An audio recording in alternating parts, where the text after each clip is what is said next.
Asy'ari dengan pendiri Muhammadiyah, Muhammad Darwish, itu satu keluarga, satu saudara yang sama, bahkan ngajinya sama-sama, itu di Semarang, di Kiai Haji Soleh Darat. Dia ada 3 orang, Muhammad Darwish, kemudian Hasyim Asy'ari, satu lagi itu kakek buyutnya Cak Nun, MH Ainun Najib. Cuma 2 ini yang menonjol, karena menonjol, bagus baca kitabnya, soleh orangnya, itu langsung diperintahkan pergi ke Mekah, diberikan kitab. Saat berangkat ke Mekah, berguru di guru yang sama, namanya Syekh Ahmad Khatib dari Sambas. Nah, setelah dilihat-lihat sampai kembali ke Nusantara di masa yang sama, itu Masya Allah, ternyata keduanya punya visi yang sama, ya, tapi punya beda karakter. Yang satu senang praktek, ya, namanya Muhammad Darwish, lantas pulang diganti nanti menjadi Ahmad Dahlan. Yang satu lagi senang menulis kitab.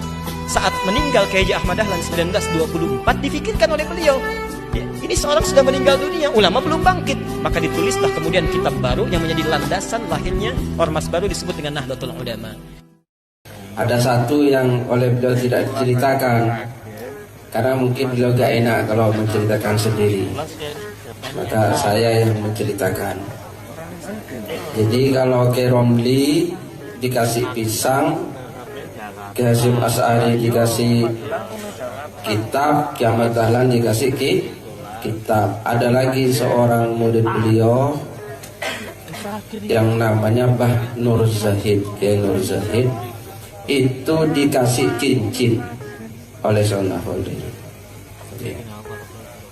Paham cincin kan? Ya. Cincin itu untuk mempersatukan, untuk mempertemukan, untuk mempersaudarakan. Karena ini ada yang membidangi ekonomi, membidangi Cokro Aminoto politik, ada yang membidangi ilmu pengetahuan, kebudayaan, NU dan Muhammadiyah. Ini kan nggak boleh jalan sendiri-sendiri dan nggak boleh benarnya sendiri-sendiri. Ini harus menjadi sebuah orkestra seperti kayak Kanjeng ini. Ini berbeda-beda tapi menjadi sebuah orkestra. Nah, itu harus ada yang bisa mempertemukan satu sama lain. Maka ada muridnya yang oleh Sayyidina Khalil diberi apa? Cincin. Mbah Nur Zahid namanya. Nah, Mbah Nur Zahid itu bapak dan ibu kalau tahu siapa beliau, beliau itu mbahnya beliau, mbahnya Cak Nur. Paham? Jadi kalau Kiai Hasyim Asy'ari itu mbahnya Gus Dur, gitu ya. Mbah Nur Zahid itu mbahnya Cak Nur. Maka sampean, ini tugas beliau sekarang. Karena yang dikasih cincin Mbah Nur Zahid, mbahnya Kiai Haji MH Ainun Najib, maka sekarang Indonesia tugas beliau untuk mempersatukan. Insya Allah, gitu ya. Maka alhamdulillah beliau betul-betul mewarisi Mbah Nur Zahid. Beliau tidak bisa mempersatukan berbagai agama, ya kan? Mbak-mbak, beliau tidak pernah mengkafirkan orang, gitu ya. Orang Hindu, orang Buddha bukan orang kafir menurut beliau, gitu ya. Orang Kristen, orang Nasrani bukan orang kafir. Ojo, jangankan hanya perbedaan antara sesama Islam, orang Hindu itu orang yang sedang mencari jalan, kata beliau, dan urung ketemunya Tuhannya baru itu. Orang Buddha ya ketemunya itu, kan begitu loh. Maka beliau sering menganalogikan ada agama cengkir, ada agama belulu, ada agama degan, ada agama kelapa. Nah, itu proses.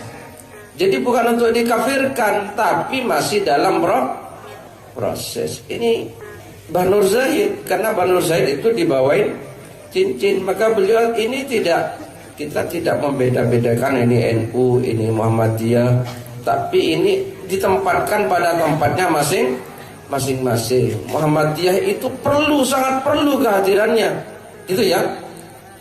Karena tanpa Muhammadiyah Indonesia kurang Indonesia, ya enggak? kurang ya, gak ada Muhammadiyahnya itu kan begitu. Gak ada NU juga, ya kurang. Berarti Indonesia tanpa NU apa enak. Nah gitu ya. Gak ada Wahabinya ya juga gak enak juga. Maka juga gak apa-apa ada Wahabi. Dan besok akan berkunjung ke Indonesia itu Raja Arab Saudi ya gak apa-apa. Kan begitu ya. Yang penting itu bisa ditempatkan pada tempatnya masing-masing. Wong urip itu harus ada gasnya, ya harus ada remnya. Gas penting, rem penting, rating penting, dan semua itu penting. Yang penting itu harus ada yang bisa meramu, merangkai semua itu dalam suatu tujuan bersama, dan itu cincin. Dan itu yang dilakukan oleh beliau. Maka beliau ini, siapa yang tidak bisa dengan beliau? Gitu ya. Ini tiap malam dengan orang kecil begini semacamnya. Tapi sewaktu-waktu orang penggede itu juga minta pendapat beliau. Bagaimana Kapolri pertamanya melarang aksi 212 di mana? Di jalan raya, bukan di Monas, di jalan raya. Terus Gus Mus bilang itu bid'ah besar, terus diserang oleh teman-teman. Sampai Gus Mus dikata-katain dengan padahal itu kata-kata Gus Mus baru koma. Gus Mus itu bilang bid'ah besar. Dikira itu, padahal bid'ah itu kan ada 5, kan belum dijelaskan. Ini bid'ah yang mana Gus? Mestinya kan begitu, bukan langsung reaksi. Loh, Gus Mus piye? Gus Mus baru bilang itu bid'ah. Tapi kata Gus Mus bukan itu. Kemarin malam saya sama Gus Mus di Kebumen. Kamu maunya ngiwangi saya, tapi bukan itu maksud saya, kata Gus Mus. Tapi gak apa-apa gitu. Maksudnya Gus Mus itu mau mengembalikan. Karena Gus Mus itu kemarin malam klarifikasi itu. Apa? Tutu itu karepku. Itu titik, tutu koma, kata Gus Mus. Kan saya bilang koma.